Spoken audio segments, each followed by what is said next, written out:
is here.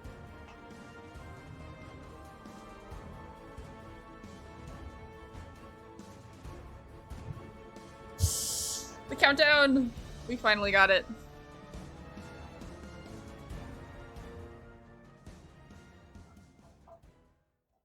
Oh, we're done edging.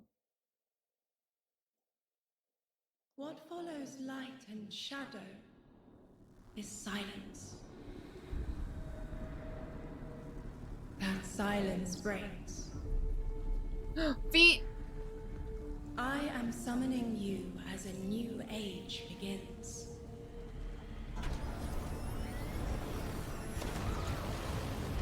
I see sapient life turn to each other. They remember how to look to the stars. They remember curiosity. Again. Jesus. They remember how to thrive. But they have forgotten.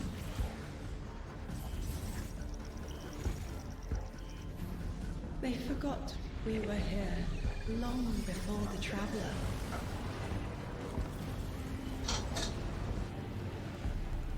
They forgot that they need us. But they are fated to remember. I will remind them. I'm sure you will. But not through me. Find someone else.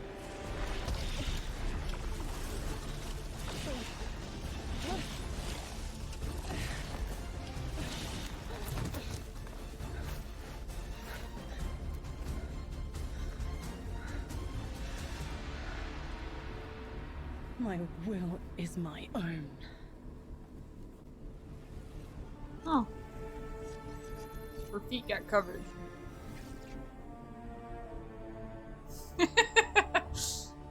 Andy! I love Andy. All right, everyone, hello and welcome here to Bungie HQ in beautiful That's my Bellevue, boy. Washington.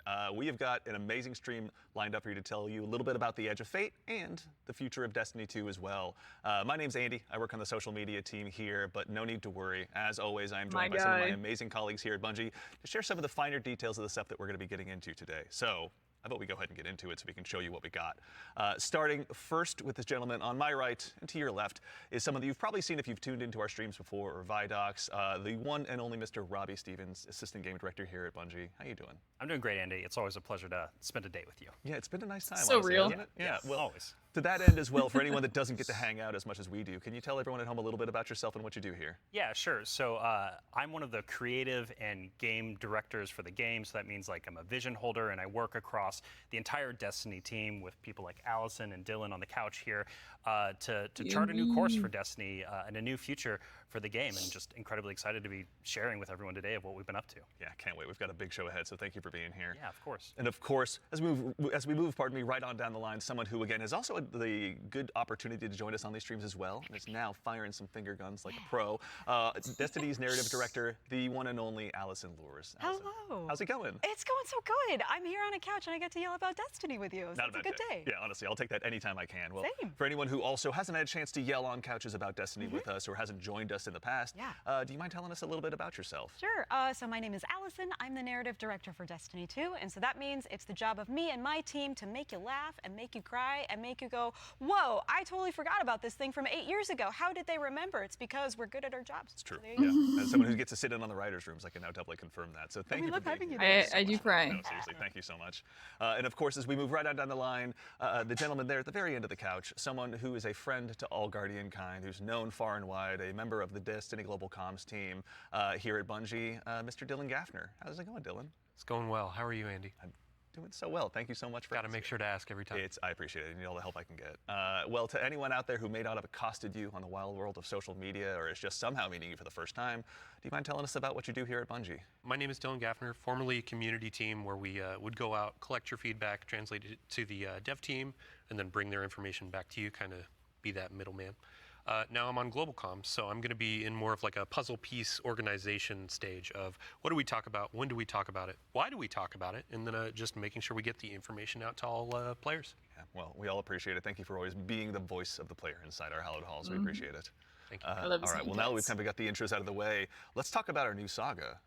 Robbie, I'd love to start with you. What's up next in Destiny, and where are we exploring? Yeah, so our first expansion this year, The Edge of Fate, is the start of a brand new multi-year saga called the Fate Saga. And so we want to tell a story about something older, about the nature of fate itself. Are we bound by it? Can we fight it? Because before the Traveler ever arrived in our solar system, there was already space magic here, Andy. Yeah. Yeah, and so ultimately this is a story that we're going to explore one of Destiny's biggest mysteries and the foundations of the universe itself. You're talking about the 9, aren't you? Who Yeah. told you? I think it's Subtle, How did I you know. guess? Yeah. Set you off. We did such a good job with this Really secret. buried that lead, didn't we? Yeah, just a little bit. That's, but I mean, to that end, so who and maybe more appropriately, what are the 9? Yeah, so buckle up. In the simplest description possible, the 9 are extraordinarily powerful beings that have been in the solar system for way, way, way, way longer than the Traveler. We can think of them as being kind of connected to each of the major celestial bodies in Sol. So that's each of our 8 Feet. planets plus the sun. Sorry, Pluto. It's messed up. Didn't make the cut. All right, fair. I don't make the rules. Yeah, there you go. But the important thing to know about them is that this is why we're going to be so focused on the solar system for the next saga. We want to ask questions about our home that we've never asked before. Yeah. So when it comes to the 9, obviously, Eagle-Eyed Guardians have been able to spot references to them for quite some time, whether it be outright ominous or a straight-up game show in some cases. Can you tell us a little bit maybe about what we should expect from them? Expect to be surprised. We're, like you said, the lore of the 9 really ranges from like Star Horse infinitely neighing to the 9 doing genuinely awful, awful things in our lore. And so the important thing to know about them is that the 9 are individuals. This isn't a collective. It's not like a hive mind. Each of them are kind of their own being, their own person in the loose definition of a person. They have different wants and desires. They can ally with different members and fight with different members too. In the words of one of our characters really early on, there are aliens, and then there's aliens, and then there are aliens, and that latter one is what the 9 are qualified as. Fair enough. All right, so beings of obviously immense power, something that the Guardians have gone toe-to-toe with in the past. We've even faced off against the very embodiment of the darkness itself. Yeah. What could be tougher than that?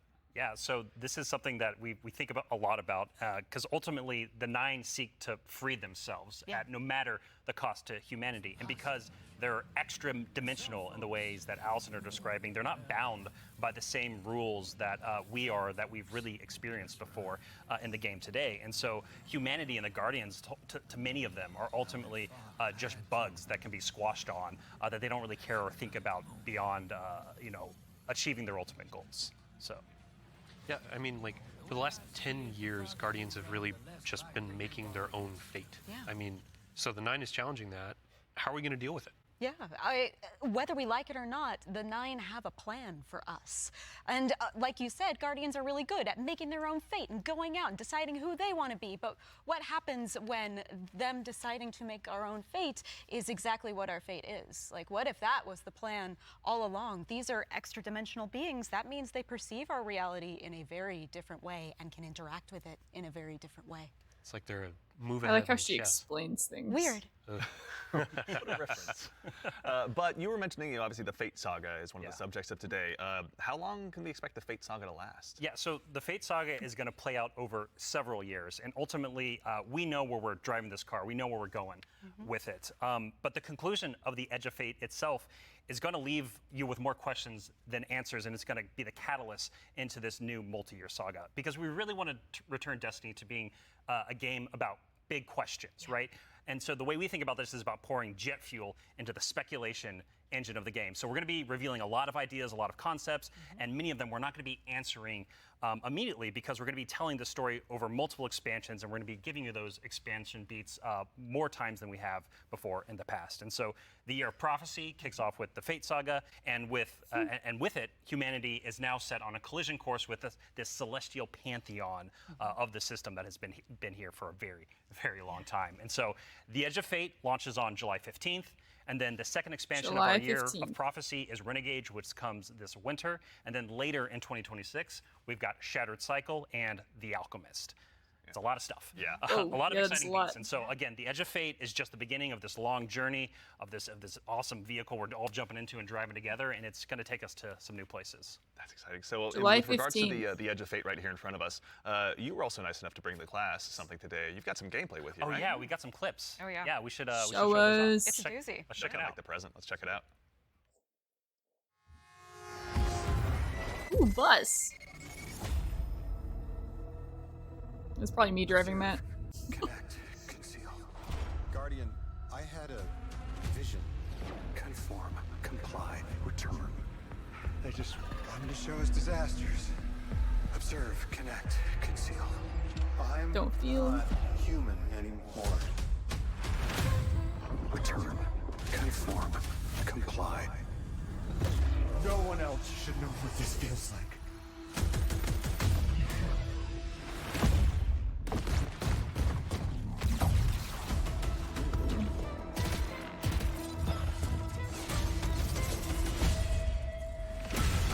Enough. Terminate your suspicion, Stasis, Commander. man. Remove your scornful blindfold. Observe, connect, conceal, conform, comply, return. Observe, connect, conceal, conform, comply, Whoa. return.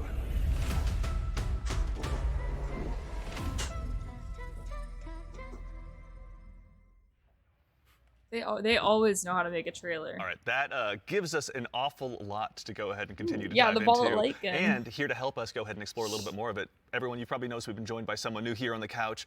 We are He privileged just to be appeared joined on by the someone couch. who's the originator of perhaps my favorite all-time Destiny emote, the one and only Dave Samuel, art director here at Bungie. Dave, how's it going, man? It's going great. Thanks for having me. Absolutely. For anyone who maybe for some reason somehow doesn't have that emote in their collection or hasn't seen you in a past Vidoc, do you mind telling us a little bit about what you do here at Bungie? Yeah, I'm art director on Edge of Fate. I work with the art team to visualize the narrative and design and kind of bring it all together. It's a lot Like to his bring together. mustache. Thank you very much for being here today. Yeah.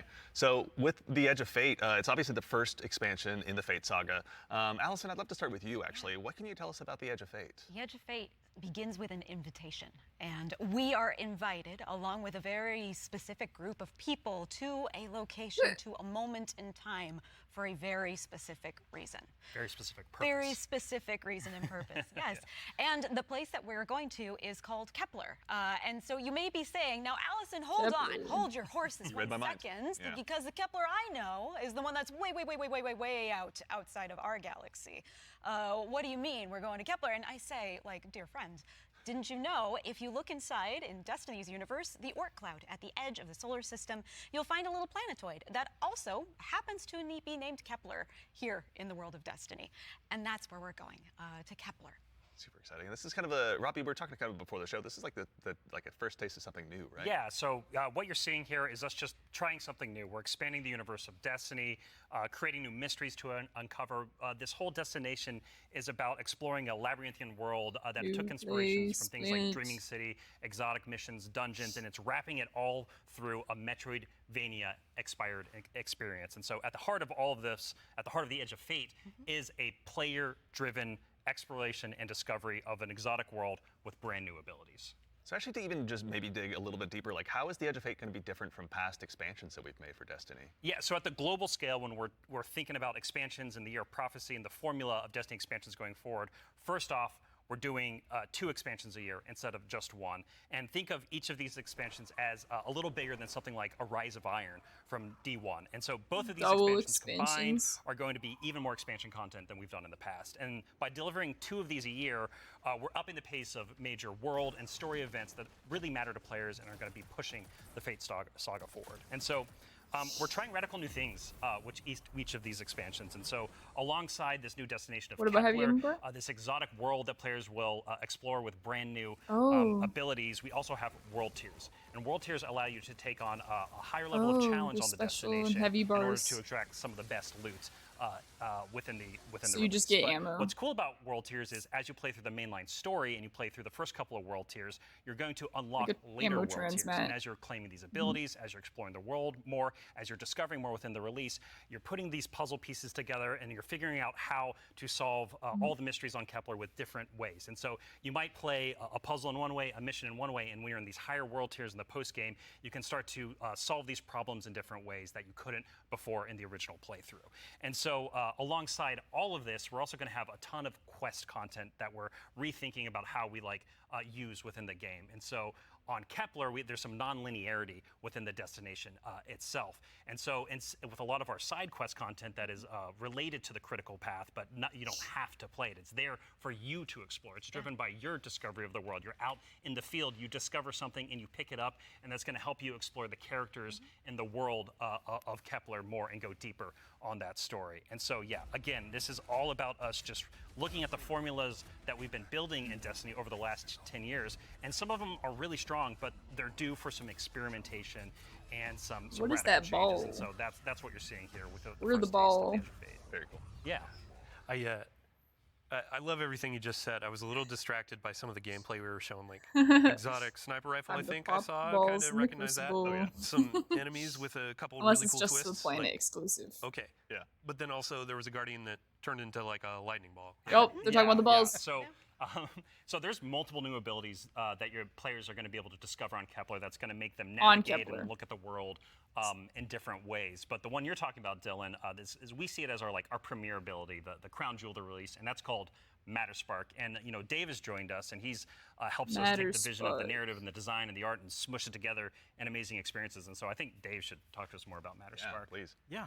So there's this new source of energy on Kepler, this strange dark matter.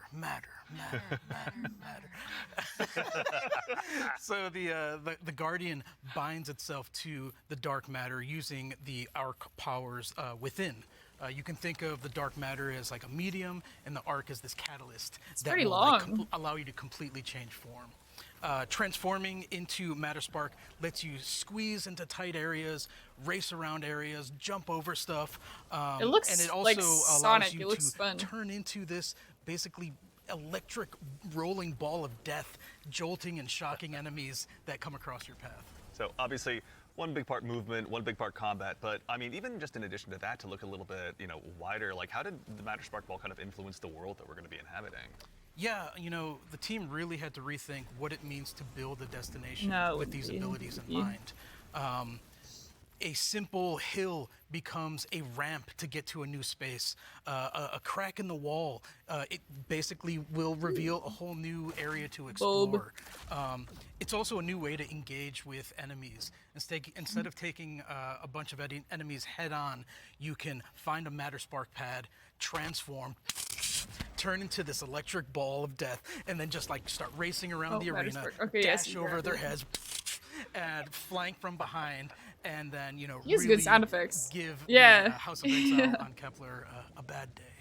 As well. Ooh, should. we get to It's a good vent. day for us as well. Mogus. So what are some of the other Kepler abilities that we'll be able to unlock while we're out there as Mogus. well? Yeah, so each of these Kepler abilities are a mix of dark matter and our Guardian's powers. So we have the Relocator Cannon, which is this new fallen dark matter tech mixed with void. This is going to allow you to bypass laser walls, use these cascading relay networks, and just basically teleport around the world. Platforming, the bane of Another my ability- existence. ability that we have is Mattermorph. This is dark matter mixed with strand, allows you to manipulate the environment. You'll be able to basically push and morph and move geometry to create bridges, open up doorways, and then also reveal secrets and new opportunities. Yeah, so what's really important about what Dave is Can't wait to describing go and when we're ball thinking about mode. building this world, it was all about like, hey, here's this new tool to navigate and see the world in a different way and solve little puzzles and mysteries throughout the missions, the free roam, and the quest content and beyond. But also what was really important to us is that we lean into Destiny's first-class ability gameplay. And so with Matterspark, like Dave is mentioning, you're jumping, you're dashing into enemies to destroy them, you're doing giant explosions with them. With the Relocator Cannon, you're just blowing everything up with void explosions and graviton lance style like projectile, little secret projectiles. And then what's really fun about Mattermorph is you can just be like throwing these strange shurikens basically to just like delete an encounter before you then like start to morph the environment around you and move to the next area. And so it's just really exciting I'm incredibly excited about watching players just like solve puzzles and fight encounters in ways that like I want we to don't see even the other expect Mattermorphs. yet and see how they take on the destination. And just like I really want to emphasize, you're going to be upgrading these, and when you get into especially the post-game experience, it's going to unlock. There's something unlocks with Matterspark that really changes the way that you can play through the entire destination. Yeah. So when we're talking about dark matter, Yes. we have darkness abilities like Strand and Stasis already. Like, how is dark matter different? Yeah, so dark matter and darkness are two completely separate things. They're completely different things. But dark matter does exist in our world. In the world of Destiny, we know it as being tightly connected to the Nine. It's what the Nine are actually made out of. In our world, dark matter is invisible. You can't really see it. And it wouldn't be very fun to make a destination where there's an invisible thing that you can't actually see. So lucky for us on Kepler, there's a bioluminescent microbe that allows us to see all of this substance that's impacted this world so much. It allows us to see how it's impacted the plant life, how it's impacted the behavior of the peoples that we're going to encounter. And we can see how it has been able to bring these things that are kind of unstuck in time into this current location. I do have to put on my drifter hat for just a second and, like, what does it smell like? What does it taste like? Yeah. Dark matter smells and tastes like bleach and math. Oh, Cannot wait don't to get that eat chip flavor. the Yeah, bleach, yeah. Get guys. it with a sandwich today after. It's zesty. Yeah, should be good. Actually, so on the topic too of stuff in the trailer as well, we heard someone talking there. Can you tell us who that was? Sure, that was Lodi. Lodi is a new character that we're introducing in Lodi. Apollo. Not in Apollo, we're introducing him in the Edge of Fate. Yeah. I want to give a special shout out to Brian Villalobos, who portrays Lodi and does a spectacular His voice is job. nice. This character is fascinating. He's kind of a fish out of water, but the fun thing about tropes is to Oh my kind gosh, it kind of put a does look twist like on it, Glad. right? So what if that fish that we pulled out of the water was the most qualified thinking Joe fish Jonas at to first, be pulled but- out into the air? Down for anything. It's down for anything. And what if that fish was kind of made to be pulled out of the water? I don't want to give away too much because this character is way more fun for the players to figure out what his deal is. But I will say that Lodi is very, very far from home. Very fair, very exciting. He's I do have lost. to call out too, before we started this, you and Robbie were talking about how Lodi is like a notice me character. Oh yeah. Robbie wanted a senpai. I yeah. did. Yeah, I wanted someone that I just wanted to spend a bunch of Yeah. time with on this new adventure we're going on. Yeah, a friend that we can look up to. Yeah. Right, yeah. Notice me. Notice Notice me me. Lodi. Yeah, of course. He It will, writes he will. itself, or rather Allison does. So with regards to the characters as well, so is it a whole new cast of characters in the Edge of Fate? No, we're going to see some new faces like Lodi and other characters, but we're also going to see some familiar ones too. Ikora is here. The stakes are high enough that she's here investigating what's going on. I like And his drip. as it turns out, in one of our major mysteries, she's kind of at the center of it. She was invited here, as was Lodi, same as we were. All of it's kind of tied together. Very exciting. So Yeah, the way, oh, if I can, No, no, yeah, please. no, Yeah, yeah, please, like yeah. the way we think about this is about all these characters, their fates are intertwined in some Yes. way. There's these puppet masters that have been pulling the strings for a very, very long time in order for everyone to get here at this moment. And so as a guardian and these characters involved, they're gonna have to decide if they're fight your fate. Like that's what we think about. For these individuals, that's what they're going to have to go through and determine about how they can stand up to this new conflict that is surrounded by the Nine, because they are fated to be here. And what does that mean for them, and what does that mean for their future and the future of Soul itself? So So with regard to these new characters and this world we find ourselves in, was there anything about that setting, or in particular, that really influenced the creation, rather, of this world that we're going to be inhabiting? Yeah, I'll give you a list of fun facts. First off, if you've been facts. paying attention to Destiny over the last week or so, you already know that there's been people on Kepler for a long time. That's an old-ass computer that you were putting those numbers into. We also know that the Vex are here. They're studying the Nine because turns out the Nine can do something that the Vex can't. As Dave mentioned, the House of Exile are also here. They've become fixated on a being that they call the Giver. And kind of most importantly, the dimensionality on Kepler is really thin. So the 3 dimensions that we can know and see and touch are very close to the realm that the Nine live in. And that means some things from Earth's past have been yanked into Kepler's present. Nice. Yeah, I mean, so we've been talking about invitations throughout this, and we need to call out an invitation that's actually going to be waiting in the game after this is over. Rite of the Nine begins today. Yeah. So I believe we have a trailer to show. Yeah, you were nice enough to bring Rite a of trailer Nine? on. I'll go ahead and give it a look really Yeah, quickly. let's do it. Yeah. So the next season?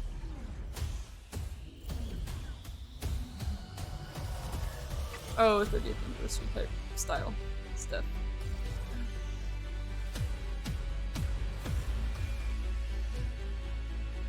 Mid-season extra content.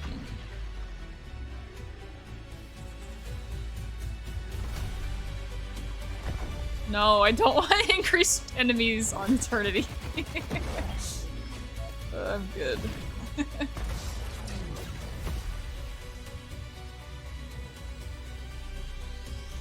Ooh, that's cool looking though. Glaive.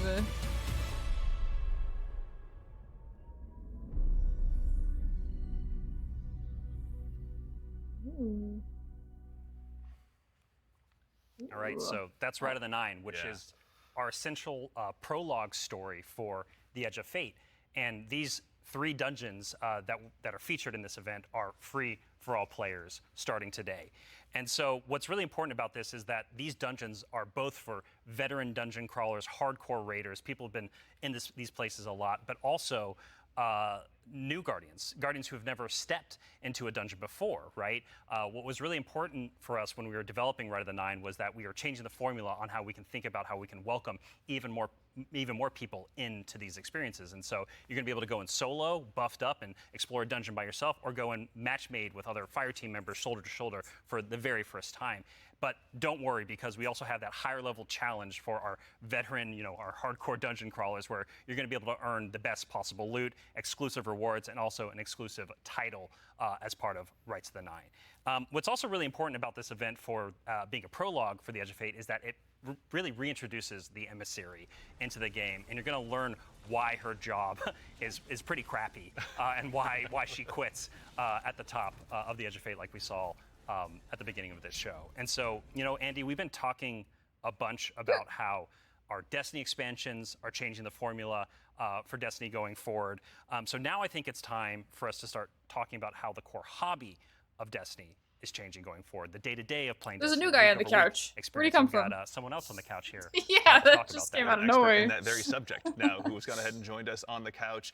We are now joined by the one and only Mr. Ben Womack, creative director here on Destiny. Ben, how's it going, man? Hey, I'm doing great. I'm really excited to be here. There's a lot to talk about. Yeah, seriously. There is a lot. Yeah, it's going to be a very good conversation we have coming up. Yes. But before we get into that, can you tell us just a little bit about what you do here? Yeah. So I'm the Destiny 2 creative director for the core game, or the core hobby, as we call it. Yeah. And it has to do with all parts of the game, everything from Edge of Fate, through our seasons, through the fundamental systems.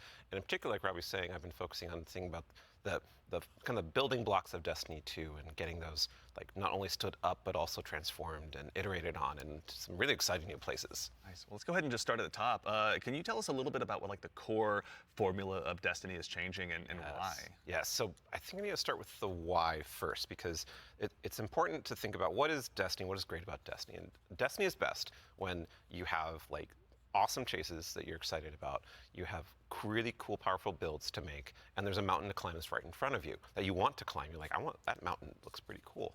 And the thing that is not always true right now in Destiny is it doesn't feel streamlined. as it could. Players don't have as much agency. You know, we want to be player-driven. We want to be more rewarding than we are. Because right now there are barriers to playing Destiny like in the best way. And those barriers are insurmountable sometimes. So think about that whole picture of, okay, what is the Destiny that we really want, that has been in the past, that we also want to get back to, and where we want to go for the future? That's where all the changes you're going to see have started, like at their inception point. So it's a big piece of the pie. Massive updates coming across so many systems of the game, and this is like we're just getting in, digging into the surface. Yeah.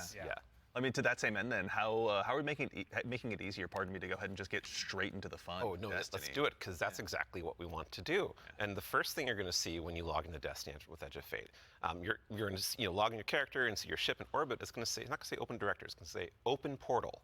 And the portal is our new front page of the game. We're trying to get you to the fun as fast as possible, and as few clicks as we can. We even have Edge of Fate there in the corner, so that it's right immediately there. No fumbling around with the map to get to it, really. And we're also taking other big parts of the game, the ritual game and for seasons, and putting them into these ops categories. So the idea is that we're having these different ops for different moods.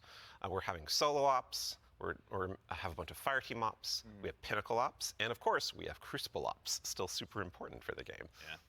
I mean, to start up at the top, can you tell us a little bit more about what solo ops Oh, entails? yeah. So solo ops is exactly what it says on the tin. It is a bunch of activities that are made for solo players. And the conception point of that was, we want to make activities for players who have a smaller amount of time that they want to play in, and they don't necessarily want to have Gambit ops. dependencies on other players, but they still want to get in there and play for 10 to 15 minutes and get some real progress. Yeah, get some loot. Yeah, get some loot. Yeah. Get some loot and get your character forward and feel like, I played some Destiny and that was great. And even if you don't feel like playing with other people, that's fine, because we have an activity type that is designed for one player. Excellent. So, I mean, to that same end, what are some other ways that we can play and have fun using Portal as well? Yeah, so Robbie actually has a great way of talking about this. Yeah, some of the North Star that is what we talk about when we were developing the Portal early on was where are we headed with this thing? And ultimately, it's play your way. It's giving players more agency, more personal drive to figure out how they want to engage with the power climb and the new progression systems coming and our seasons. And so the entirety new progression and power climb is now all available to you in the portal at your fingertips in one place. It's really easy to find, really easy to jump in. Anything you play inside of that category any of those categories is gonna help you make progress. And so, because we want Destiny to be welcoming not only to new players, but also old players who are coming back to the game to join us with Edge of Fate. And we also want this to be a new even playing field for everyone.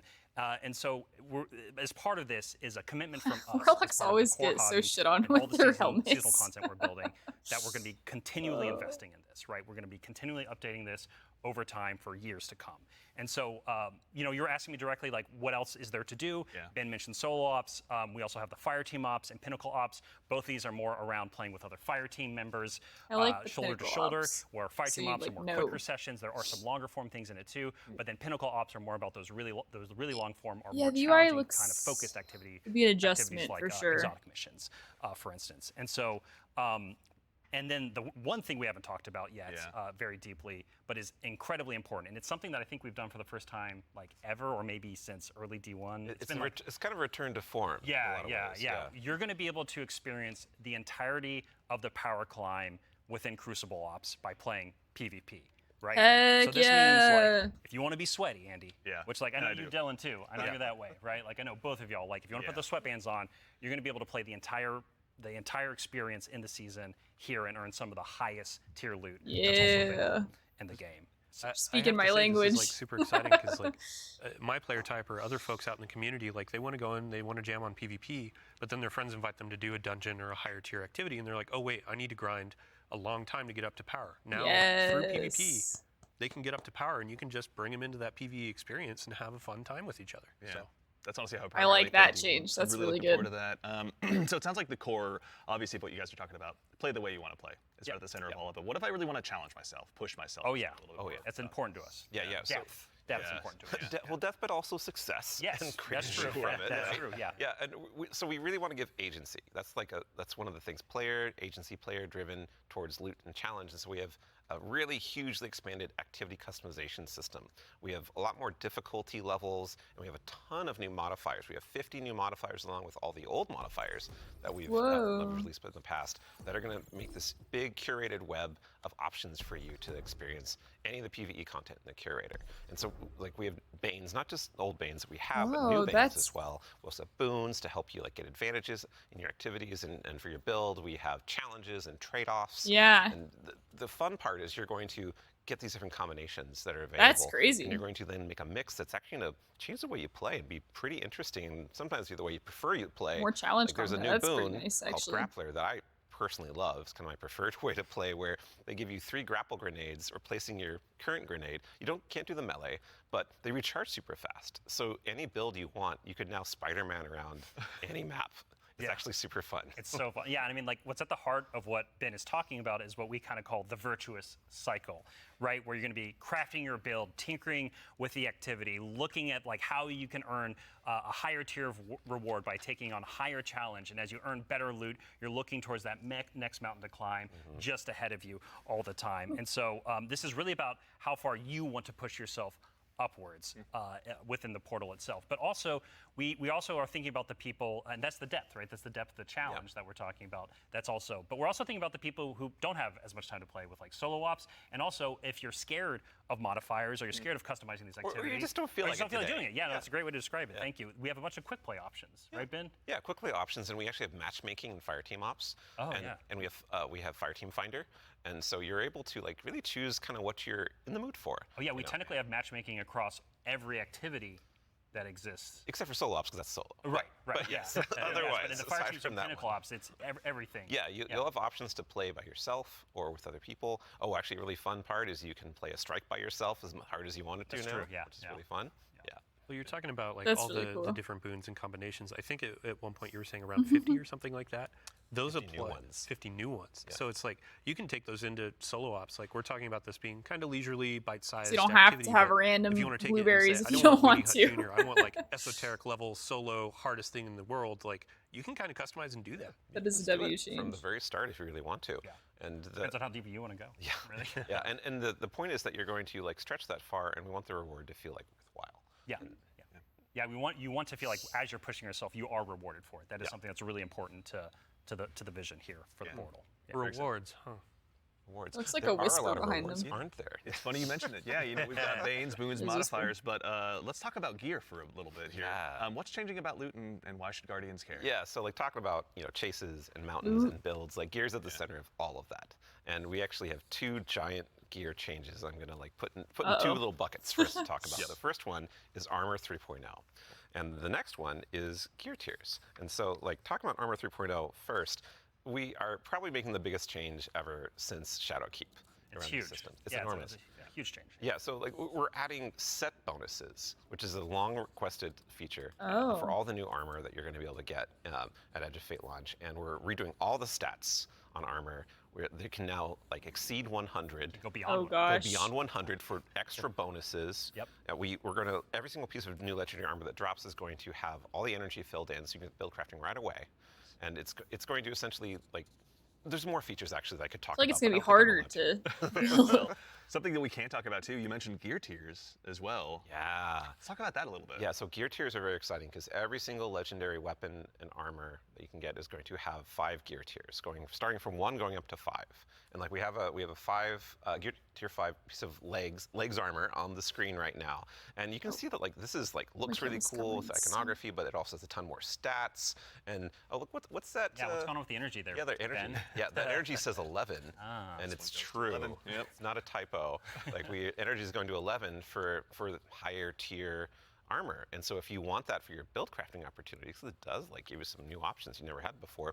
You're going to have to challenge yourself to get more higher tier armor and keep on going to get yet more higher tier armor to get those options. Yeah. And this is also not something that's just relegated to armor, right? When it comes to weapons, they're obviously getting their own refresh as well. Yes. What's Destiny without chasing some?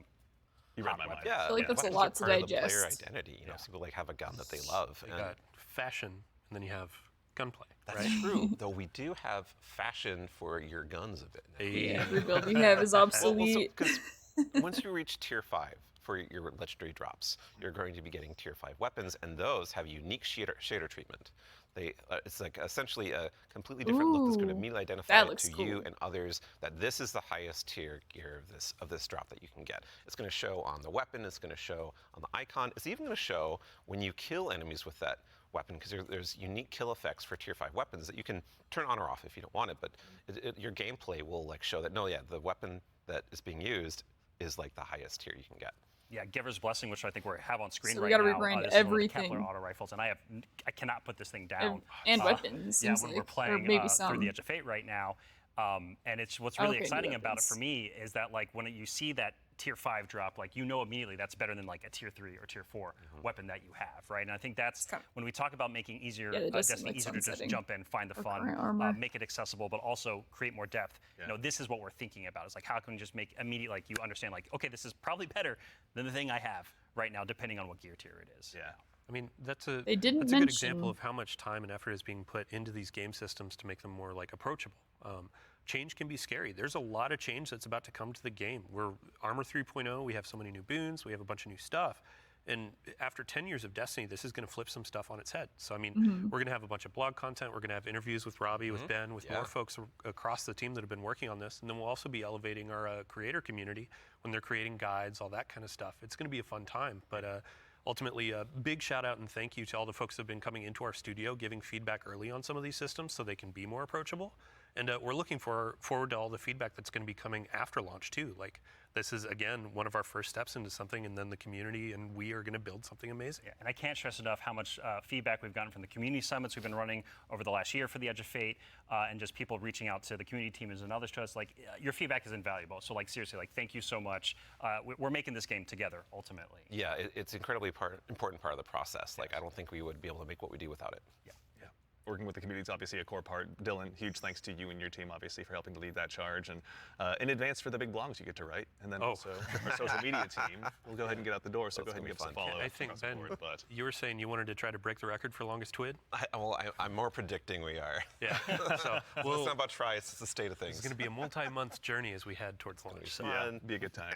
But you know, we've been talking a lot about the core Destiny hobby. How does that extend into like how players are going to experience like a full year of Destiny? Yeah, so we've been focusing on improving and changing the formula of Destiny in multiple ways. And so progressing through the Fate saga is going to be more meaningful with 2 expansions a year. We've been talking about how focusing our seasons and on the core hobby of Destiny and that commitment to continually updating it. And in addition, we're going to have 2 free major updates between each of our major expansions coming in the year of prophecy and beyond. And so ultimately that means there's 4 big beats happening Thank you for in the a 5 year, months, Kim. 2 expansions, 2 free major updates between those expansions. So what that means we're not doing is paid seasonal content anymore. We're not doing no paid seasonal seasons. storylines. That feels and this like a also must. means we're not building a bunch of activity content that basically just goes away and is less meaningful to the game after 3 months. So we're instead focusing all of that effort that used to go there instead into building up the core hobby of the game so the core hobby stays fresh and exciting, year round. And so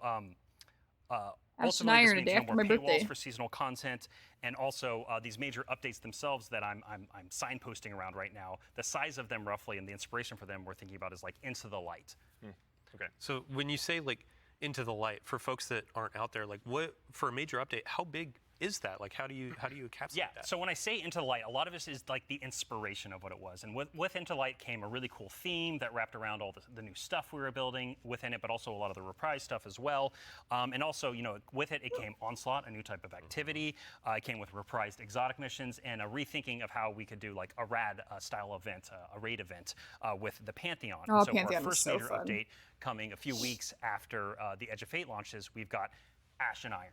Right? And so with Ash and Iron, we're going to be returning to the Plague Lands. Returning to the Plague Lands, can't wait. It's going to happen. Plague Lands, baby. And so that story is going to pick up from where we left off from the Edge of Fate. And with it, we're going to have a new activity called Reclaim, a brand new exotic mission, new types of pinnacle love ops those. entering that for the first time, as well as, of course, what's Destiny without loot to chase? We've got new gear, new rewards, and 2 new exotic weapons as part of Ash and Iron as well. And again, this major update and all the seasonal content going forward is free for all players. All the activity content that exists in the portal, that's free to play. Very nice. So even to actually go one quick layer two deeper on seasons as well, what are some of the cool things that we're going to be able to do with the season that's launching alongside the Edge of Fate? Yeah, Ben has been working on this space for the team for a while now, so I'm going to kick this one to him. Yeah. Yeah, so we're trying to make any time the best time to hop into Destiny. Yeah. You know, and one of the ways we want to do that is we want to invest in events that are like accelerating the game and enhancing every part of the game, but also bringing new cool stuff. And actually, we've been working on this so long, we actually have some new cool stuff coming before the Edge of Fate. It's a special little treat. Yeah, special little treat. So this Friday, you can play a little event, maybe you've heard of it, called Heavy Metal, which is Tanks vs. Briggs, a new PvP mode. It's super fun. What? I would kind of wish I was playing it right now, not gonna lie. But the thing that people at home don't know is we have a new reward. That's a unique thing in Destiny if you invest in this event, if you go and play it. And it is a free-to-play event. So this reward is free to play. It is a new combat vehicle that goes in your Sparrow slot, combat Sparrow, if you will, called the Griffin. And this is a really cool, like, combat-ready vehicle you can take anywhere you can summon a Sparrow. You can summon it and use it to fight your enemies and just have a really good time. And there's some really cool build crafting things with this vehicle that I don't want to spoil right now, let people discover, but I'm super excited for it. Kind of We're gives going to ride those skimmers forever. that one Star Wars Well, I game mean, vibes. we've been saying like, what was it? Skimmer is Flash and the Griffin is Splash. Hey, there we go. The dad joke quota has been met. We got to get one in. Absolutely, yeah.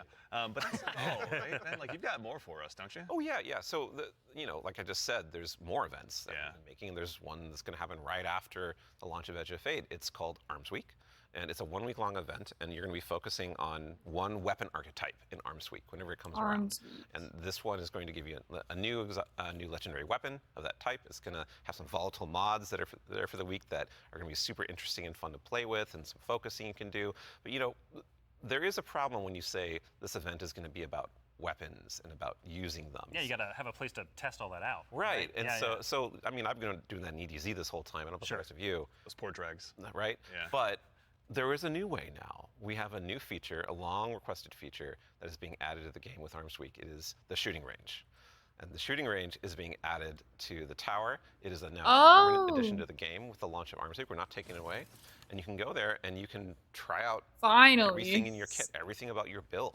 With all sorts of simulations of different kinds. So you can actually test weapons instead of private matches. Real damage numbers. It's like it's even got a scoreboard. It's even got a scoreboard for you right there. And your fire team. Yeah, your whole raid team can go down into the shooting range and try out, like, see exactly how well you're going to do for some kind of boss at this range or with a strategy. Who can do most of the damage, right? Yeah, well, you're finally going to know. So we have a rally flag. It's not just a shooting range. Can they throw you can Guardians go beyond the firing line and use your abilities too.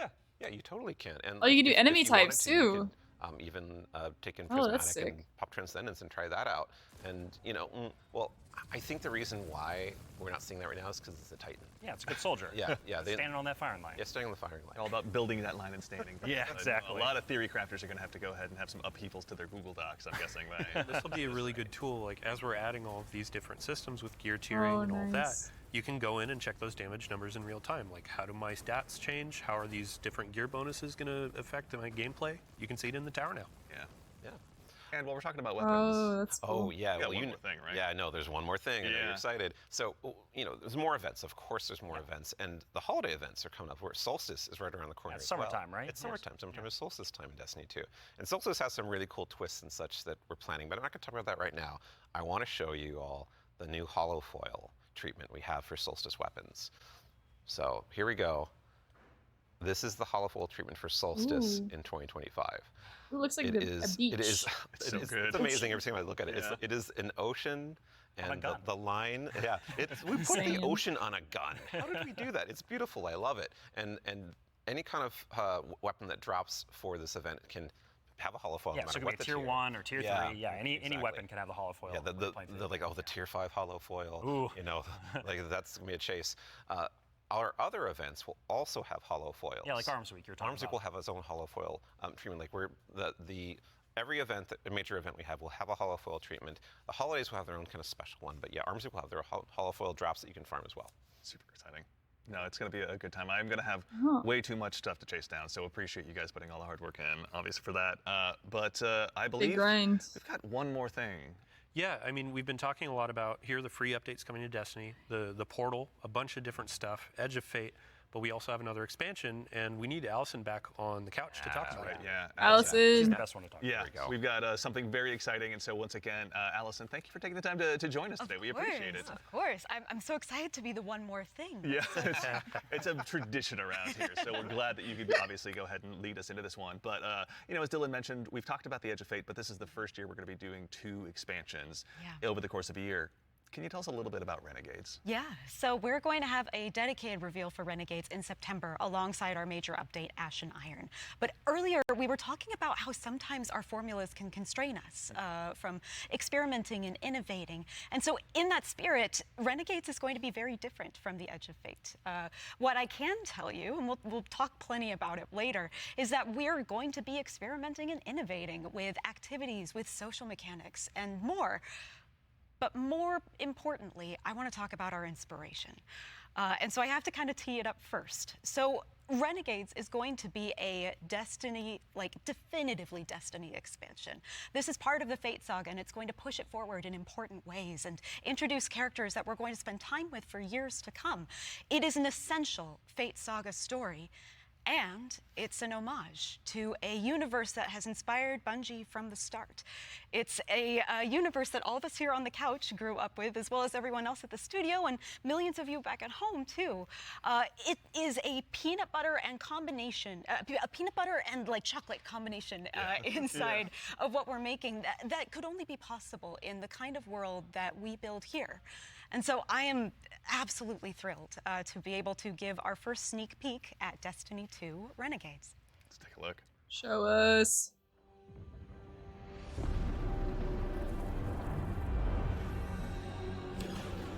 Star Wars.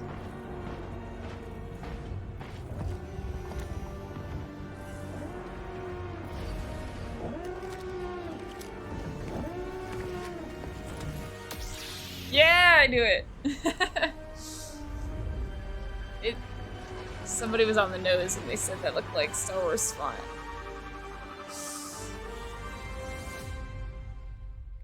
Okay. Just a little tiny taste. Barely. Robbie, what did we just see? Yeah, so that's Renegades, which is coming out this December. And to really drive it home here, Renegades is a one-of-a-kind Destiny experience, right? And just like we on the Destiny team have taken inspiration from other genres like dark fantasy or cosmic horror, Renegades takes the space western vibe and aesthetic that is Star Wars, and it puts it through that Destiny lens. And ultimately, it's created a new lawless frontier that is emerging within Sol. And so, like, we're so excited to show Renegades off a little bit today and to be talking about it more in the future in September alongside the free major update with Ashen Iron. But right now today, we're focused on Rite of the Nine and what's right around the corner with the Edge of Fate. Absolutely. No, I heard a lot of calendars get marked just now on September, but no, super excited to share more of that in the future. But that actually leads us to the conclusion of today's show, which again, we covered a lot. There's been a lot today. Yeah, that's big a show. big info dump. Honestly, no, we went through a lot of it. So let's go ahead and quickly double check. We obviously went through, and the Year of Prophecy, pardon me, is going to go ahead and kick off on July 15th. And this kicks off a brand new multi-year Fate saga and our new focus on the core hobby of Destiny. The first expansion, The Edge of Fate, is going to be launching again on July 15th, as I noted, with its raid launching on July 19th. Okay, hold up. Yeah. July So you're going through a 19th. lot of information. We already covered that. Oh, yeah. But like, you can't just sneak in a raid date. We have a new raid coming with the expansion, July 19th. We're going to have a bunch of blogs. We're going to have the rules, regulations, all that kind of stuff for our raid race. Of course. We invite everybody to come in, try to go for that world first title. And yeah, I mean, just stay tuned for more details. We're not going to spoil anything. It's a raid. We got to keep it secret. Yeah, But, absolutely. Yeah, everybody mark your calendars. Yeah. July Bungie.net is the place to go ahead and 19th. learn more. And again, That follow our shit social was media channels. wicked Do us hell all a of favor. fucking bad. So in addition to that, again, as we a noted, Saturday Ashen right Iron, there. our first free major update, will be launching on September 9th. This is Renegades, Saturday. Very exciting. We'll be launching Yep. in December. Oh my And gosh. then keep an eye again on our social channels. We'll provide all the updates They're once they're listening. available. But as far as today goes, the the Edge of question Fate is, and will the it be entire Year of 48 Prophecy hours? pre-orders are available starting right Yes. now. Now, pre-ordering for starters, the Ultimate That's a Edition guarantee. will go ahead and unlock the New Land Beyond. New Land Beyond. on man. that exotic sniper. Super Man, excited. yeah. Man, I can't wait, same, honestly. I'll That'll get be that next unlockable week. in addition to several other goodies. And also, we've also got a collector's edition that'll be available. You can see here on screen, it will be coming with an awful lot of very cool stuff, including this cool statue that you may have That is very noticed pretty. here that's been sitting with us on stage. This is one that you can go ahead and add to your Oh, that's collection as kinda well, but that's not all that's in there. Is there, Oh, Allison? man. We got the writing team got a little excited on this one. We put a lot of lore goodies into this collector's edition. So like that weird metal thing, that weird envelope, boy, weird. Wonder what's up with that. Just decorative You should points? probably read it. Yeah. Anyway, we're gonna do a dramatic reading as soon as Yeah, we we're should done. go downstairs immediately after this. really Oh good. yeah, right after this. Count me in. And then again, too, as far as today goes, Rite of the Nine. This is the essential prologue to the Edge of Fate, and like all of our events moving forward, is going to be a free to all players. So make sure and go ahead and check that out when that arrives. And before the show wraps up, make sure and stick around for a little bit longer. We're going to be rating our good friend Sammy Cat as well. So go ahead and give her a Oh, follow. Tell her love we said Sammy Cat. hello in chat. Pardon me. If you have any Twitch Prime subs or anything like that, go ahead and do us a favor. Drop it over there and check out her stream. She's going to be having a good time. But that concludes it for us here today. So for starters, huge thanks to my teammates here for joining me. Thank you, Andy. Thanks for having us. Absolutely, yeah. Robbie, Allison, Dylan, of course. There we go. We got Ben, Bye, Andy. and of course, Mr. Dave Bye, Samuel. Thank you all so Dylan. much for being here today. And then, of course, to the crew that puts all this on. Thank you, everyone. This doesn't happen by accident. Thank you all so much for all of your hard work. That and, does look dealing very cool. with me on these last couple of days. Bigger than I thought it'd be. And of course, to everyone Yeah. at home, to all of our guardians out there in the community, thank you. It's a tremendous privilege to get the opportunity to share what we've been working on early, and it matters only if you guys show up and join us. So we really appreciate it. We hope you enjoyed. And otherwise, in the meantime, until we see you again, take care of yourselves, take care of each other, and we'll see you all Starside. Well, I'll be damned. Shit. Look at the drop. That was a lot of info. That was a long. My A drop. lot of info. Oh wait, I got UI, Armor 3.0, weapons.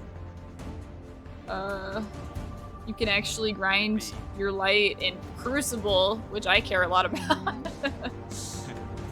I'd be curious to see if, like, how that affects current armor, or if it's just completely obsolete and you have to regrind everything.